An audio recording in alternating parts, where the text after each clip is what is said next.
Good evening, everyone. This week's parsha is Parshas Vayigash, Tavshin Pei Vav, and we shall begin Perek Mem Hey, chapter 45, Pasuk Aleph, verse 1.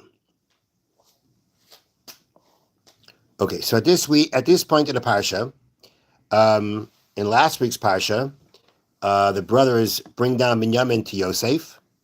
Yosef puts his goblet in Binyamin's sack that it should look like he stole it. And then he tells everybody that, Binyamin is the thief. He's going to stay here with me as a slave. Everybody else can go home. And then beginning of this week's parasha, Yehuda speaks to Yosef and pleads with him to allow Binyamin to go home, because if he doesn't go home, his elderly father won't be able to bear the loss of his youngest son. He's not going to be able to bear it. He's not going to be able to live through it. Take me instead and let him go home. So now, Perek Memhei, chapter 45, Pasuk Aleph, verse 1. V'lo yochel Yosef lehisapek. Yosef could no more tolerate l'chol nitzavim alav, all those who were standing around him. Vayikra, he called out, Hayitziu kol ish me'aloi. Take out everybody from here. Meaning everybody besides for the brothers are out.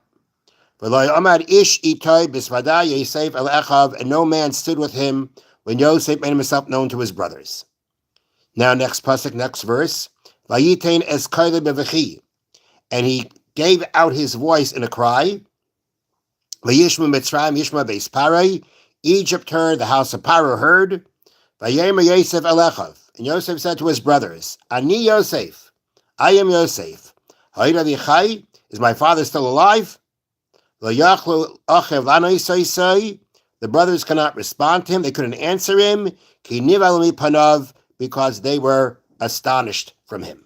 They were completely shocked. And they couldn't respond. They couldn't talk. Okay. So now, there is a very obvious question that needs to be asked. So Yosef says to his brothers, I am Yosef. Is my father still alive? What kind of question was that? Is my father still alive? The whole argument that Yehuda was giving him was that Binyamin has to go back, because if he doesn't go back to his elderly father, the father's going to die. I mean, our father's going to die. When the brothers first come down to Egypt in last week's parasha, they mention they have a father. When they come back, after they go back and come back, Yosef asks about the father, and they say, our fathers they talk about their father, respond about the welfare of their father. Yehuda's whole argument again is about the father. So they're talking like the father is alive. So what question is it? Is my father still alive? They've been telling you the whole time he's alive. What kind of question is that? Okay. This is famous question. Yes. Now, the question, so what's the famous answer? And this different question, but still don't know how to explain. So I'm gonna give you. So that's what we're gonna focus on tonight. And the first answer that I'm going to give you comes from the earlier commentaries, Rabbeinu Bachya, and his comment is like this: that, and actually, I'm going to make a combination here of Rabbeinu Bachya and between the commentary of the Kli Yakar. Rabbeinu Bachya was from the early commentaries, Kli Yakar is from later. But Rabbeinu Bachya says, "Ha'ida vichai," and the words is, "My father is still alive." Tchilas tibura yishol lahem al aviv avichai. The first thing that he said to them was, the beginning of his talk to them was, is my father still alive? Meaning that was the first question. Now, once he's revealing himself, he reveals himself, he asks, is my father still alive? How do we understand the question? So the Kli Yakar says that even though they already told him he's alive, nonetheless, Yosef thought that maybe he's really not alive, but they're using it as a way of making sure that Binyamin can get back. Meaning, they came down the first time, and then they went back. Okay, they went back to bring back the food. Then they needed to buy more food. They came back, and they said the father is alive. And Yehuda is saying the father is alive. Maybe the father's not alive anymore, but they want to tell Yosef that the father is still alive in order to make sure that they'll be able to get back Binyamin, to make sure that Binyamin can get back home. And therefore, if the father's dead, then he can't say, Benjamin. The father is so connected to him. His soul is bound in his soul. If he doesn't come back, he's going to die. Perhaps Yehuda and the brothers were using this as a way of making sure that Benjamin could get back. But maybe he really was dead. Meaning, maybe they were making it up. But it was better for them to make sure that they can get Benjamin to go back. That Yosef will let Benjamin go back to say that he's dead, that he's alive. You follow that? Meaning, could be that they didn't, that really he's not alive. But the point is that they're saying he's alive because like this, they'll be able to get Benjamin back home. Therefore, he asked, is my father still alive? Meaning, I want to hear, what's the truth now? Is my father still alive? That's how the Kli Yakar explains. Now, there is another commentary I want to share with you to answer this question, and this commentary is the Beis Halevi. And the Beis Halevi also asks this question, what's Yosef's question? But the Beis Halevi doesn't stop there. The Beis Halevi gets into a discussion about a famous medrash. And the medrash goes like this.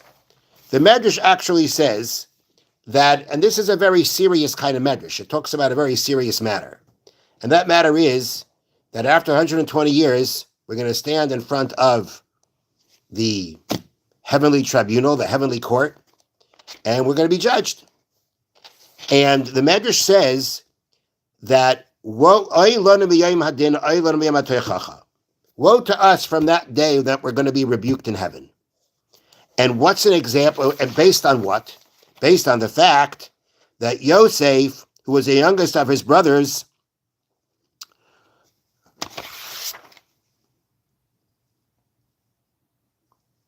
right?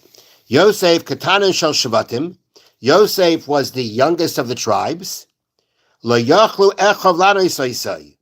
The brothers weren't able to respond to him because they were terribly frightened from him. They were shocked. They were astonished from him. When HaKadosh Baruch Hu comes and v'yachiach chol echad lefi mashahu, and Hashem rebukes everyone according to who they are, how much more are we going to be unable to respond? So what happens with Yosef and his brothers? He says, I am Yosef, my father's still alive. That is an example of rebuke, a rebuke so strong that the brothers couldn't respond to it. And if this is what happened by the brothers in Yosef, how much more so is it going to happen between us and Hashem after 120 years? So the question is, where is there any rebuke here? Rebuke? Where's rebuke? Yosef is identifying himself and then asking a question, is my father still alive? Where's the rebuke? Indirectly. In what way? In what way? He lost his son. So? Maybe he's still alive. Remember me? I don't know. It's very... I'm not following what you're saying. This is the question that needs to be answered. Where exactly we see rebuke here? So the Beis Halevi says like this. If you examine the words here, Yosef says to the brothers, Ani Yosef, I am Yosef, my father's still alive. And they're too shocked to respond. Now, what happens after that? This is Pasuk Dal, verse 4. Vayemer Yosef el Echav, Kshno alai Vayigashu. Yosef says to his brothers, come close to me, and they come close. Vayomer, and he says, Ani Yosef achichem. I forgot something. All right, we'll get back to it. Vayomer, Ani Yosef achichem, I'm Yosef, your brother. Hashem achartem esim Mitzrayma, that you sold me to Egypt. Va'ato al te'atzvu al yichar beinechem. Do not be sad, do not be angry, do not be upset that you sold me here, because Hashem sent me before you to keep you alive. Right? That's what Yosef says to his brothers. So first, Yosef cries out and says, I am Yosef. Is my father still alive? And then after saying that, and they have no response, they're shocked. Then what happens? He says, come close. And he says, I am Yosef, your brother, who you sold me. But this what you did was Hashem's plan to send me down here in order to save you all, because it's a famine. You'll all come down here, and I'm going to sustain you. That's what Yosef says to his brothers. So when Yosef calls them close and he's talking to them, he says, I am Yosef, your brother that you sold, and don't be upset. Hashem sent me here to keep you alive. When Yosef speaks to his brothers now, when the first time he says, Ani Yosef, did he say, I am Yosef, your brother? No, he just says, I'm Yosef. And then later on, after the brothers can't respond, then he calls himself, I'm Yosef, your brother. And that's when he starts trying to appease them and trying to calm them down and trying to tell them, look, this was Hashem's plan. That doesn't happen right away. Says the Beis Halevi, because you know what? In the beginning, when he first says, Ani Yosef, is my father still alive? He's not trying to appease them. He's not trying to comfort them. He's not trying to calm them down. Right now, he's talking, we'll call it tough love. Right now, he's talking tough to them. And the first thing that he says is, I am Yosef. I'm Yosef, the one that you try to get rid of. And what's the situation now? Instead of being some lost slave, I am the ruler here. And I'm the one who's making you, and they realize that he's the one making all the trouble for them now. And really, they're at his mercy. So the first thing he's saying to the brothers are, I'm Yosef. Look what you try to do to me, and look what happened. And look what happened. That's rebuke. That's not just an identity. And maybe that's an indirect rebuke, but that's a rebuke. Look what you tried to do, and look what happened. And according to the commentary of Rabbeinu Bachya that I mentioned before, I forgot to mention, when it says the first question is my father alive? But they couldn't answer him. Why couldn't they answer? Yeah, he's alive. What does it take to say, yeah, he's alive? But the answer is they couldn't answer because they were shocked. They couldn't believe this is Yosef. They couldn't believe that after everything that they had done to sell him and get rid of him, right? Forget about the fact he's still alive. Look where he is now. They couldn't believe it. They were shocked. They were astonished to the point that they couldn't talk. So Rabbeinu Bachya, in the way he learns the psukim, Yosef is asking a question, my father alive? No answer him. They couldn't. They couldn't talk. They were in such shock that it was Yosef. And look where Yosef had been and look where he is now. They couldn't believe it. They were shocked. But that's rebuke. That's rebuke. Because they actually now realized that they were incorrect, that they were wrong. What I told you, here rebuke like, because you sold me, there is some question about father. He cannot keep. 1 second, one thing at a time, one thing at a time, one thing at a time, 1 minute. One thing at a time. The first thing is that he says, I'm Yosef. Okay, that's the first thing. Now, you could learn he's just saying I'm Yosef to identify. But Rabbi Salevi says, just by saying I'm Yosef, that's something that made them very scared. But this is not to answer the question. We didn't get there yet. Give me a chance. Didn't get there yet. The first thing is he's trying to say, the way he's building up to answer that question is that you can take his point is going to be that everything that he said right now was a rebuke. The first thing he says is Ani Yosef. Okay? And the Beis Halevi is saying, the Medrash is calling this all a rebuke. So the words Ani Yosef are a rebuke. Because the words Ani Yosef are something that's going to, again, at this point, Yosef is not trying to appease them. At this point, Yosef is saying, I am Yosef. And I'm the one who you sold, and look where I am now. Look how much control I have over you now. That is a very frightening thing for them to hear. And that frightened them to the point they couldn't answer. And and my understanding, I'm not sure, maybe the Beis Halevi is not saying this exactly. He's clearly saying that at this point, there's no appeasement. At this point, he's not talking nice. That he does right after that. When he says, I am your brother, and he tells them, don't feel bad. Right now, he's not talking nice. Right now, he's talking tough. And the words Ani Yosef themselves are words that can instill a tremendous fear in the brothers. Because now, look what happens. Look where Yosef is, and look where they are. Let me just find the words that he says this in. Right. Oy nitaysev lehem yir lafacha v'hoida lehem shazeh ha'ish hanilchem imohem ad atam mevakesh aleim alila b'chinam, the one who has until now been accusing them for no reason, which they knew that wasn't true. Harahu Yosef shagamlu lo ra. This is the Yosef they did bad to, and now they're falling in his hands, and they're able to. He can do with them as he wills.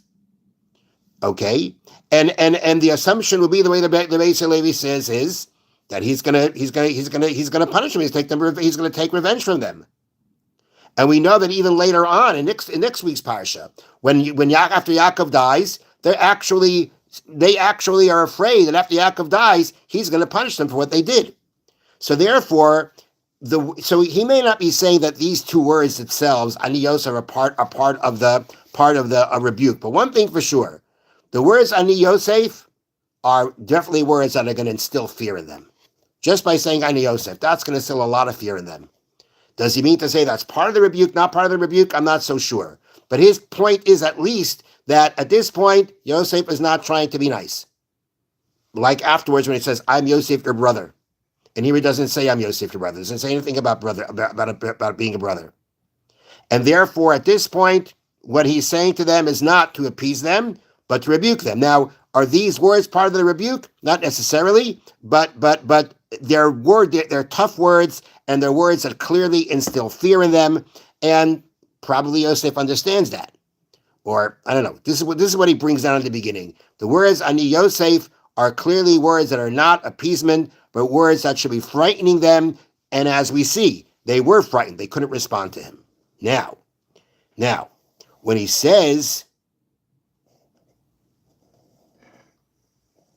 right, now, regarding the other part, where he says, is my father still alive? So there's two ways he could be saying this, and maybe this is what you were saying. One thing is he could say, it's a question, is my father still alive?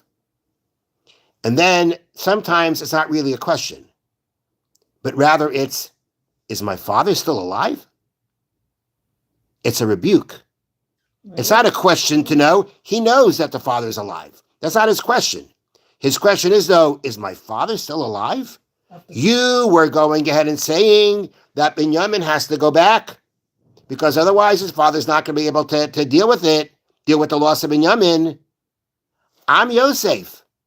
Remember what you did to me? Is my father still alive? Were you concerned about that then? When you sold me, were you concerned about my father? If you're so concerned now about Binyamin, why weren't you concerned about our father? And that is the rebuke, and that's a very strong rebuke, because a rebuke that comes from a person contradicting themselves is the strongest type of rebuke. I can tell you, you did something wrong. And you're going to say to me, well, it's for this reason, it's for that reason, and and a person tries to minimize what they did wrong. And then what do? You say, well, if that's your excuse, why did you do that and that? Which shows it's a contradiction. It's not true. That's not a good excuse. If a person, let's say the Beis Levi gives an example. You say to a person, how come you don't give tzedakah? Why? I can't afford it. I have to pay my bills. I have to support my family. I don't have enough money to give it away to others. So why did you go to Florida why did you take a trip to Florida last week? Why did you do this? Why did you do that? For that you have the money, but for tzedakah you don't? So in essence, the person, when you say, why don't you give tzedakah? I should give tzedakah, but it's too hard. I really can't. But if you really can't, then the next step is, but you're contradicting yourself because you had enough money to do something else. And at that point, there's no more excuses. That's a very strong type of rebuke. That is what Yosef was doing to his brothers here. When he said, is my father still alive? After you sold me, is he still alive? What do I mean? Because of what you did, he's still alive? Even after what you did, is he still alive? But I think you're saying something different. I'm not sure you're saying the same thing as me. His father can be dead. Yeah. But because you did it. What after you did it, he remind him how Papa survived, how father survived after you did. Okay, I understand what you're saying. It's a little bit. It's not exactly the same thing. because it's a little bit different. I have to think of the way you're saying it. It's like you're saying that I'm Yosef. You sold me. Could my father still survive all this? Yeah. Okay. This is what. But that's the same way you of. care about your. Okay, so your father that's Benjamin, but right. you did not care That's the same. That's the same idea. That's the idea here. That's the rebuke. That's the rebuke he's saying to them. And that is why the Medrash says that this rebuke is an example, right? Is going to if the brothers couldn't respond to that rebuke, meaning when they couldn't respond, right? They couldn't respond. There was an aspect of fear, because as he says here, he says, I'm Yosef, right? I'm Yosef, the one that you did everything you did to, the one who's now you're in his hands. You're in my hands. That instilled a lot of fear in them. But also part of what the Medrash is telling us is that their inability to respond, their being so shocked, was also from the rebuke. When he pointed out to them, if you're so concerned about, if you were so concerned about Binyamin, then when you sold me, why weren't you concerned? That's rebuke. That's a very strong form of rebuke. And therefore, the Medrash says Yosef is going to be this example of Yosef and his brothers. This is an example of rebuke. The brothers couldn't respond. And if Yosef, who again was the youngest of the brothers, they couldn't respond to his rebuke.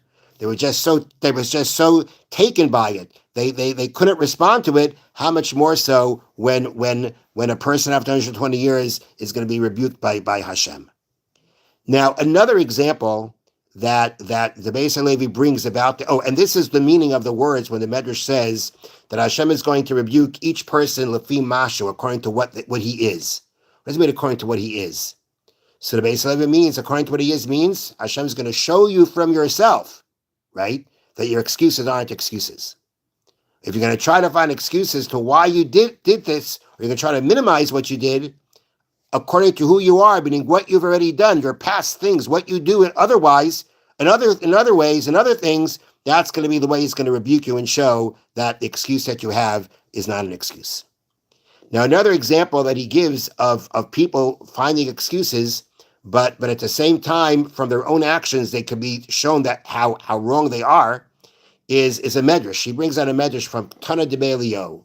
The medrash of Tana Debei Eliyahu, which according to some is a medrash of stories and sayings of Eliyahu Hanavi, which that's what we'll work with for convenience sake right now, talks about a story that it says Eliyahu Hanavi met a person. He didn't know anything. He didn't know Torah. He didn't know Mishnah. He didn't know anything. And Eliyahu Hanavi said to the man, what are you going to say after 120 years when God asks you, how come you don't know any Torah at all? He says, I'll have an answer for that. What's the answer? I'm not smart enough. God didn't give me the head for learning. Didn't give me the head for studying Torah. Didn't give me the head for studying Mishnah. Didn't give me the head for it. Okay. Eliyahu Navi says to him, so tell me, what do you do for a living? He says, I'm a trapper. I trap animals, fish, animals, whatever it is. And how do you trap them? I use nets. Where do you get the nets from? Oh, I make them. So tell me, how do you make them? And he tells him all the intricate parts of how he takes the whatever it is and he makes it into the linen or into the whatever material it is, and he spins it and he does this and he does that. Very intricate process of making the nets. And then he sets up the nets and then catches the animals. So Eliyahu Navi says to him, Hashem gave you the brains to be able to do this. But he didn't give you brains to study Torah? The Torah that the Torah itself says, Ki karev elecha davar, it's something close to you. That Hashem didn't give you the brains for? He gave you the brains to be able to make the nets, which is intricate, not simple. That he gave you the brains for. But you don't have the brains to study Torah Mishnah? That he didn't give you the brains for? And it says the man started crying. And Eliyahu tried to appease him and say, you're not the only person who makes this excuse for not learning. But it's the same kind of idea where the rebuke that's being given comes from within the person themselves. And that's what Yosef did to his brothers. Here it is, he's saying to the brothers, it's a rebuke again from within themselves. You when you sold me, did you think about your father? And if they're going to say, well, we thought he could handle it, yeah. Well, what about with the whole argument for Binyamin? The whole argument for Binyamin is he wouldn't be able to handle it, and for me he could, and therefore the Medrash calls it a form of techach, a form of rebuke. And this is something that the Beis Halevi says is, as the Medrash says, is really a message for all of us, that that we have to think about the fact that when we find our excuses for why are things that we don't do, that we really should have to think hard and good about the other things that we do to make sure they don't contradict. And if we'll take those kinds of things seriously and realize how we're being contradictory, then that would be something that will really aid us to be able to do the right things in the eyes of Hashem. Have a wonderful evening.